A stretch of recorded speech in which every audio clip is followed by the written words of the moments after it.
Hey guys, good morning. Can you hear me? There's something off with the microphone.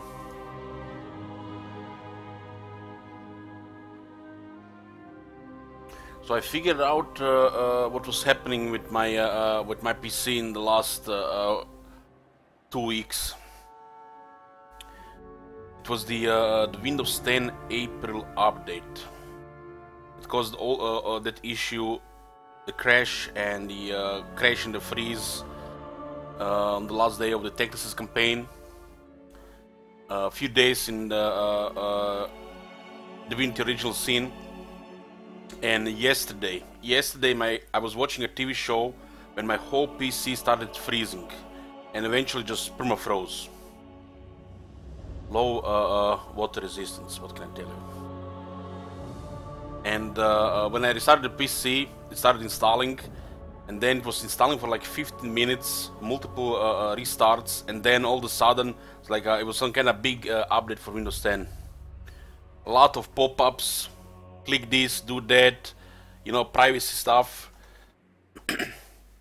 And then I figured out in Windows 10 you cannot control when the Windows downloads and install updates. You cannot control this. But at least you can control when the system restarts. Oh my god! Have you seen that shit? Holy shit! What the hell? Hey Tradius! DLC hype? Yes it is. But the Windows 10 update is installed, and luckily this will resolve all the issues I've been having. Took in, looks like quite a bit to update since it's already mid-May.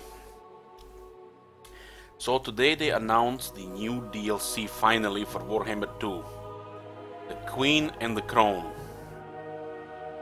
We're about to go read what it says here. So this is the second DLC for Warhammer 2. And the first Lord Pack, how they call it. We had the Tomb Kings with 4 factions.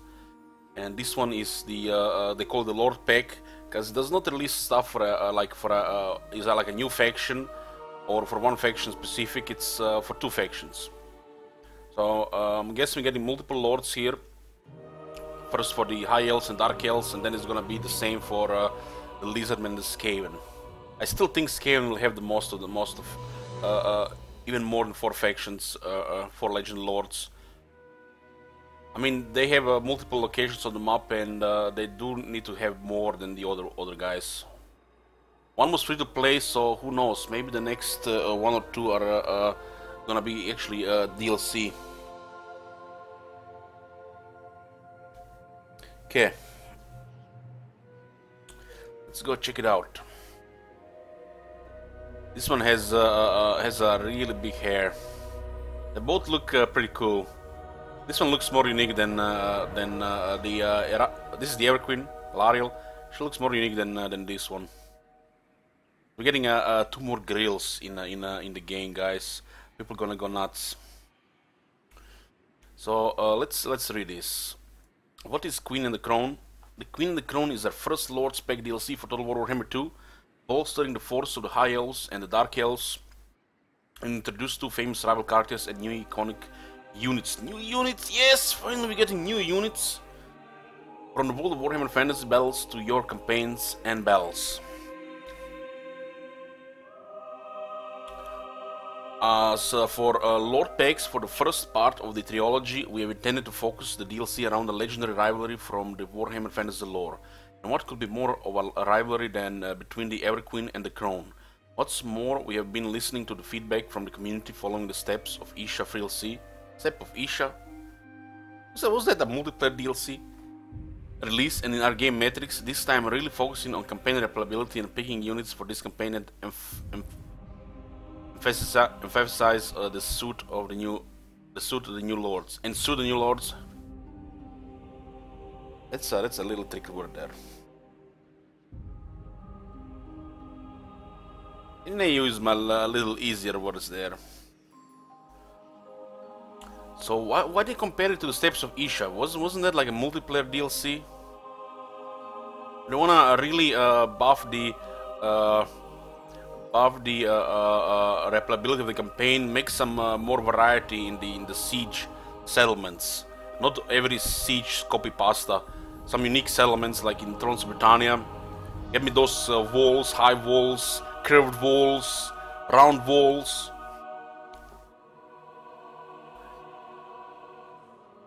Okay, our design team's intent here is to deliver a real different and exciting campaign playthrough, packed with character for both the Eye of the Vortex and Mortal Empire's campaigns. We are always watching for interesting feedback and impressions, though, so let us know how we get on.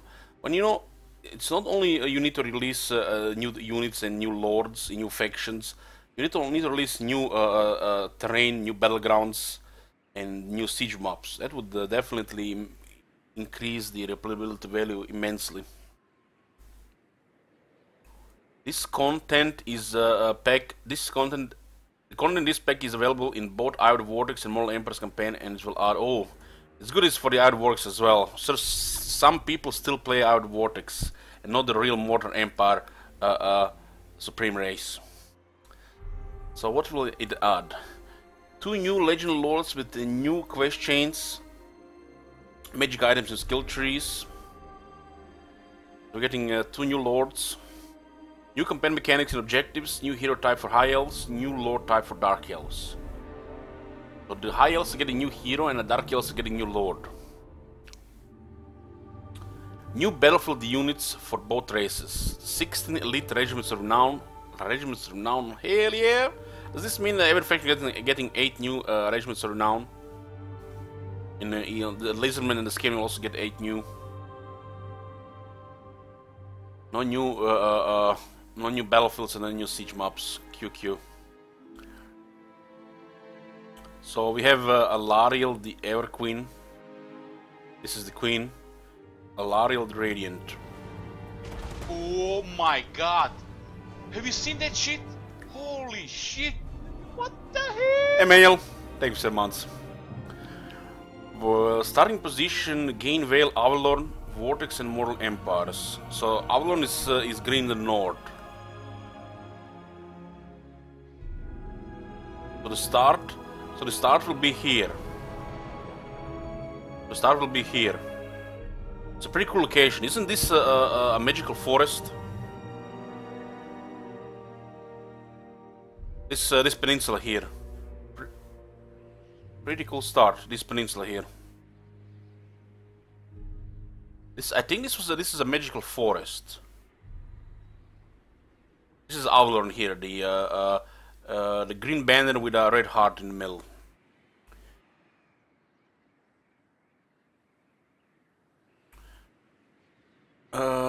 Commanding the High Elf faction of Avalon, Alarielle's power is that of nature itself. As she travels through the Elven lands, she brings great joy to the people, improving public order and reducing corruption. However, she is also subject to the mortal world's torment. As chaos seeps into the world, her battlefield powers wane, only reducing and ridding of chaos armies to return her to her full powers. Sounds to me like she's gonna be another Lord of Life. Alarielle is a mixed lore caster with access to a blend of life magic and high magic.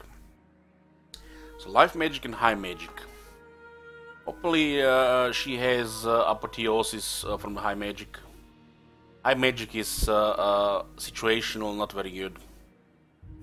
But there's still use for the high magic. She may embark on a quest for her legendary item, the Star of Avalon, and may be upgraded to ride an elven steed, bard Idilmar steed, and a great eagle. She can also recruit forest spirit units such as dryads, treekin, and treemen. Treekin, nice. Also reminds me a lot about Fey Enchantress here. Alarielle also has a unique campaign mechanic called Defender of Ultron. Unique? Unique! Holy shit, we're finally getting Defender of Ultons. Finally somebody will properly defend that continent. Ultan really needed a defender. It is her sacred duty to see that the inner and outer territories of the High Elves' home are kept free of enemy occupation. While they remain clear, they bestow powerful benefits. Should invaders sully Ulton with their presence, however, the Asher's trust in Alarielle will fall, bringing a suit of negative effects.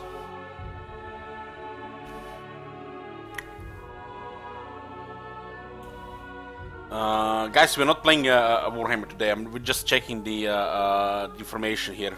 The moment this is done, I'm starting the stream and going back to Divinity. This DLC is coming in 2 weeks, and there is still no mention of early access or anything. Alarielle has access to a unique right, the Invocation of Liliad. Once active, this right brings a suite of benefits to Handmaiden, Sisters of Alvar, and Dryads. So they actually can add new rights to the game. This might... who knows, maybe they add the rights to the old factions now as well. Ooh, look at this one. She's so dirty.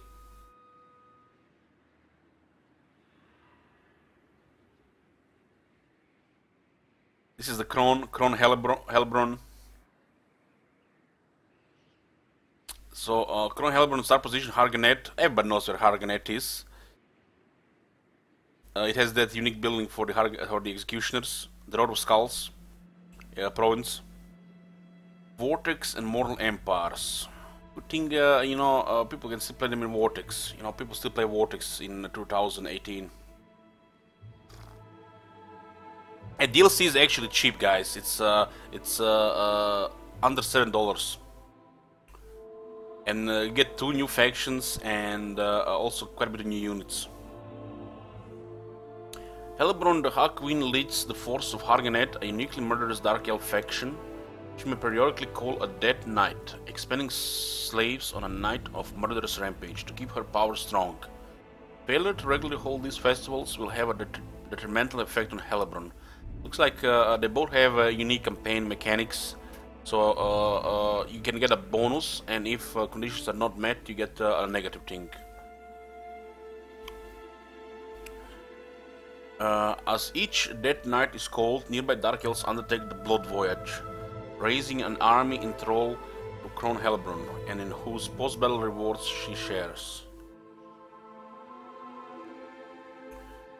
Hellebron gains massive upkeep reductions to Witch Elves and Harganet Executions and Sisters of Slaughter. So massive is probably 50%, Witch Elves, Harganet Executions, Sisters of Slaughter. So it looks like there's gonna be this type of flavor of army. Witch Elves, Harganet Executions, Sisters of Slaughter. Guys, don't be one of those people put range units in her army. Don't be like that. Don't be one of them. The Dark Elves can murder anybody with their melee units. You don't need to get a crutch, which she can also improve via her unique skill tree. She may embark on a quest to her twin legendary weapons, the Death Sword and the Cursed Blade, and maybe upgrade to ride a Dark Steed, Cauldron of Blood, and a Manticore. So, Cauldron of Blood or a Manticore. Why would we put a Witch Elf on a Manticore? Only thing more squishy than a Witch Elf is a Manticore. Cauldron of Blood, baby. Cauldron of Blood. What are Sisters of Slaughter? It will tell us below. With the unit information. Hellebron also has access to a unique new Dark Elf right, Sacrifices Drakira. Once active, this right brings bonuses when fighting the High Elves, a reduction in diplomatic relations with High Elves, and rank bonuses to both Dead Hags and Witch Elf units. They already said this. This is like a frequently asked questions. When is Norska and the 30th anniversary regiments are now coming to my Mortal Empress campaign? On May 31st, alongside the release of the Queen and Crone, if you own these DLCs already for Total Warhammer, you should automatically appear in your use of the game. And if you own Total War Warhammer and you have not picked up the 30th anniversary Regiments of Renown, you have to go log into Total War Access and claim those anniversary regiments. These anniversary regiments are Regiments of Renown for Bretonia, Wood Elves, Chaos, Beastmen, and I think Norse gets their own with their DLC anyways. There was a time where a lot of people, including me, feared that some of the factions will not see Regiments of Renown, like the ones I mentioned before. and this is how these factions get Regiments of Renown. So this will not be automatically added to your game or downloaded on Steam. You need to go to Total War Access, register that at Steam, and claim it there.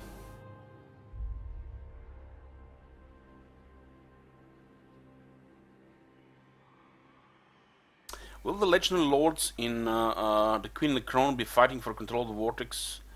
Both Alarielle and Hellebron will fight for the control of the Great Vortex alongside their new unique faction mechanics, which can be experienced in this campaign and Mortal Empires. What's the free content that will come alongside the DLC? Look at this. Look at this. This is every DLC they release now. They give some free content for the freeloaders, because you know, if there is no free content, they get their pitchforks. More people get their pitchforks out, and doesn't matter how much it costs. DLC is DLC, you know. And they public order decreases on the forums. 1 second. So now for you know. For everybody entitled, there's free content as well. 1 second.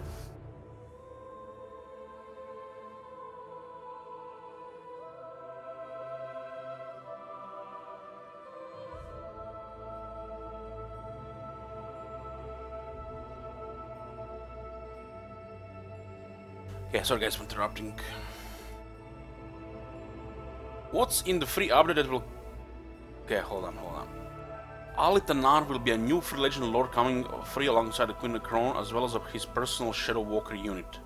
His personal Shadow Walker unit? What the hell? We'll share more information on him soon. No doubt tomorrow, or in 2 days, or 3 days, or the next Total War official, they're gonna be playing this guy. This might be just a legendary lord for the High Elves, for the Lothern, or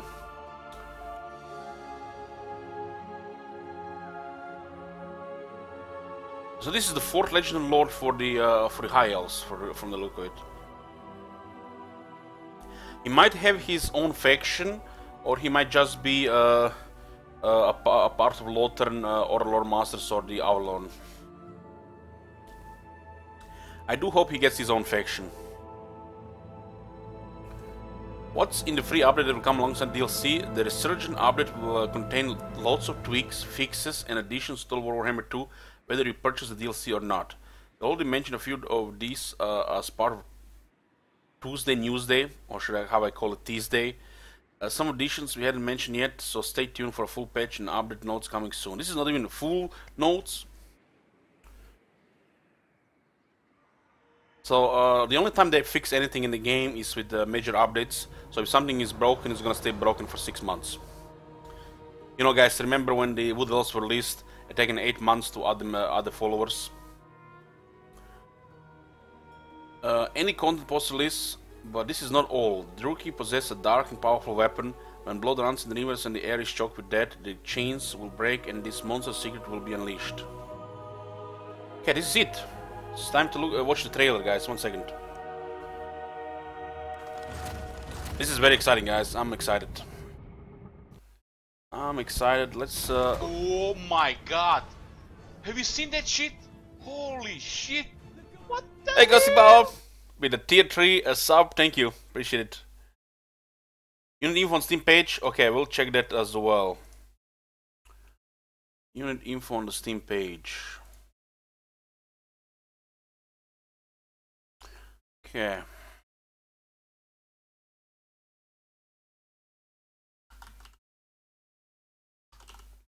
Warhammer 2. So the DLC is 6.74 euros.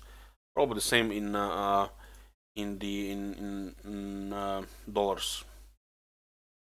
There are 4 screenshots here. Okay.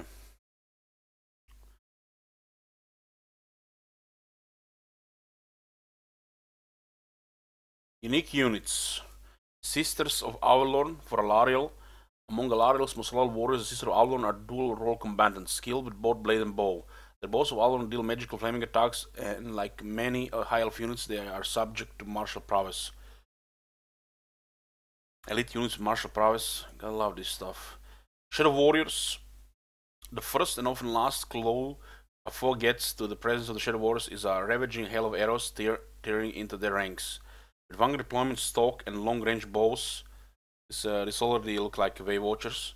They remain undetected while raining down from afar, so they have snipe, stalk, vanguard. This is Wave Watchers. They're also master ambushers, Wave Watchers, enabling them to stay hidden on the move in any terrain while firing in any direction, Wave Watchers. So we're getting a unit of Wave Watchers for the high elves. Hopefully they don't have the same armor piercing damage as the Wave Watchers. Wave Watchers do have hawkish precision, and they've been a little nerfed. Hopefully it is in adjustment to that nerf. If they have the same damage as the Wave Watchers, I mean, there is a magical forest there. We'll show them, Dark Elf scum the true power of Master Ambushes, not those wannabe guys that can't shoot on the move. Sisters of Slaughter for Hellebron. These murderous gladiators of death wield cruel lash whips, dealing poisonous attacks. They also cause fear, are subject to murderous mastery, and can trigger the trial of blades augment when losing in melee, improving their combat abilities. Sisters of Slaughter. Are they like some kind of version of Dead Hags or the Witch Elves? Doomfire Warlocks for Hellebron. This elite magical cavalry are very fast moving cavalry and deal both magical and poisonous attacks in melee. They are subject to murderous prowess and may cast 2 bound spells, Soul Blight and less Doom Bolt. Soul Blight on a cavalry unit. Hell yeah! We're getting a new cavalry unit for is this like a? It's probably gonna be like a dark version of Sisters of the Thorn. How do they call the Sister of the Thorn, the Wood Elf cavalry? I haven't played Wood Elves since Warhammer 1. You know that high physical resistance Wood Elf cavalry, the elite one, that throw javelins, really hard to kill. Elite, pretty much, with 2 spells. So it looks like there's some kind of Dark Elf version of that unit. That unit is it is OP. Sister of the Thorn, yeah. This looks like a dark version of that unit. Unique hero, the Handmaiden for the Alarielle. Handmaidens act as the right hand of Alarielle. They have several unique specializations available in their skill trees, enabling them to influence diplomacy, trade, and influence, to bolster their resilience in battle, and to make them peerless archers. So Handmaiden's gonna be like what? Some kind of Wave Watcher? Man, I don't like Lords and Heroes with the range attacks. It's not scaled properly because of the unit scaling. Even on large, the range attacks are not very impressive on this on the characters. But we'll see. It's nice to have a range attack, you know, while you can stay out of the range of melee, shoot in the back of the unit or some large unit. Unique Lord, Supreme Sorceress, so we're getting another Grill hero for Dark Elves. Hellebron can field new caster lords to lead her armies. Maybe a Supreme Sorceress can be a male as well, who knows? I'm just messing. Supreme Sorceress may be recruited to wield the lords of fire, dark, shadows, beasts, and death. I don't think Dark Elves had beasts before, so now we have beasts as well. They can be given names of power to grant them new abilities and upgraded to ride a range of mounts, from the Dark Steed to the Cold One, Dark Pegasus, and Manticore, and even the Mighty Black Dragon. So telling me 1 point for the Dark Steed, 2 points for the Cold One, 3 points for Dark Pegasus, 4 points for the Manticore, and then you need to spend 5 points to mount her on a Black Dragon. 5 skill points. Are they mad? Okay, and there is a bunch of Regiments of Renown here. Spearmen, White Lions, Phoenix Guard, Lord and Sea Guard, Shadow Warrior, Sister of Avalon, Dragon Princess, Illyrian River Bows. 1, 2, 3, 4, 5, 6, 7, 8. We're not gonna read all of this. I'm gonna leave this for a surprise when we actually play the game. There is Dread Spears, Witch Elves, Hardened Executioners, Cost Terror Witch Elves.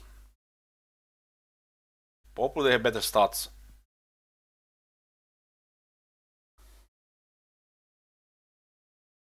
We have Dark Shards, shielded, Shield Breaker, break shields, lowers the block chains, additional range.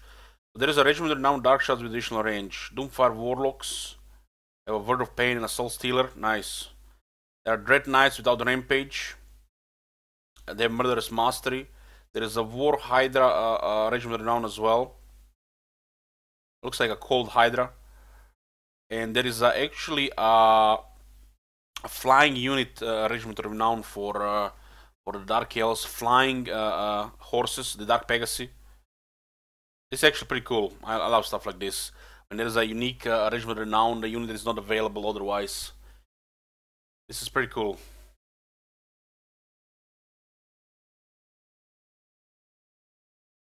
Okay, we all read that. Let me just check the link for the trailer. I'm not gonna play it on Steam. Steam and YouTube links are bad. Let's find the trailer.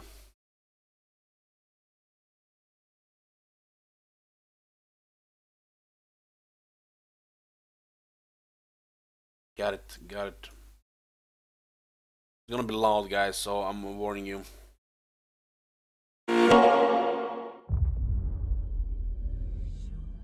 A vision comes to me. Vicious. Grotesque. Oh shit, what was that? The stench of death. Sounds of agony. Is that a harpy? The ritual of Death Night. I feel it in the meadows. I sense it in the air. The sounds. All wickedness growing. Chaos spreading throughout my beautiful land. And I grow weaker. The sword of Cain. The maker of widows. I know you seek it.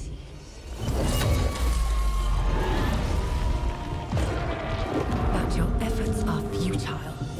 For I, Alarielle the Everqueen, mother of all, will bring the light to end your darkness, Crone Hellebron. I like the colors. Look at those bows. What the hell was that in the back?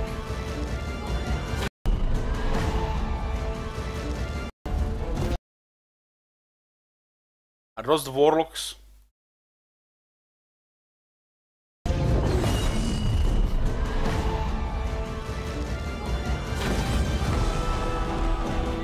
Wow, the boss looks so cool.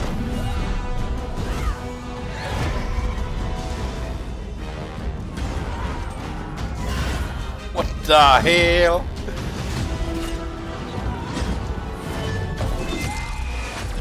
Hold on. What the hell is that? Holy shit, look at this. This is like the witch elves with the helmets of the Hargonite executioners. They're using the whips and some kind of weapons. Is this a shield? They have shields? These are the what are they called? Also, that's the unit, the special unit she gets.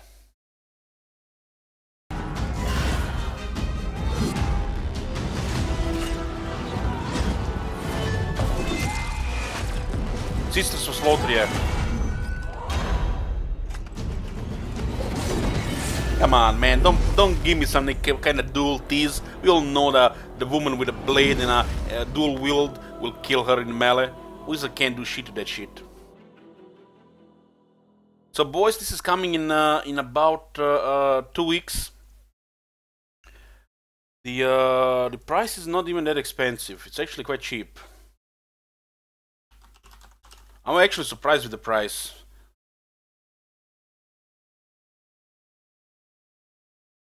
So it costs 6.74 euros or dollars. It's 10% off on pre-purchase. It's coming in 2 weeks. I feel like we're gonna be seeing some. First, you know how it is, guys. First, Total War official. They show some stuff, you know, on their stream. Then the YouTubers show their stuff on YouTube, and then we get early access on Twitch. So it's still not there yet. maybe in like 10 days we get to play this. That's not include Norska. Norska is coming with it, Sleeping Forest, and also more stuff. More stuff. They're gonna be full patch notes released soon as well. We're gonna read those too. It's been guys, what, nearly 5 months since we got the last update, so it better be a fat patch. So when they release the patch notes for that patch that's coming with this, we're gonna be reading that as well. But until we can play this, there'll be no Warhammer 2. I expect we will be able to play this in about 10 days. So stay tuned around that time for a new Warhammer 2 campaign. We are not starting with Queen and the Crone, or Karakadrin, or Norska. We're starting with Vampire Counts. Vampire Counts been requested by the shit wizard. I've been dying to play Vampire Counts for a while now. I don't really care about Norska and Wintertooth. The Queen and the Crone looks really cool. Definitely one of them will be a campaign we play. But Ryan is after the Vampire Counts unless somebody requests something else. We read the old boys. This will be on a VOD on Twitch, also on YouTube. I'm gonna restart a stream and I'm gonna go play Divinity Original Sin. I've been playing this for the last nearly week. I've been really enjoying it. See you guys in a few minutes.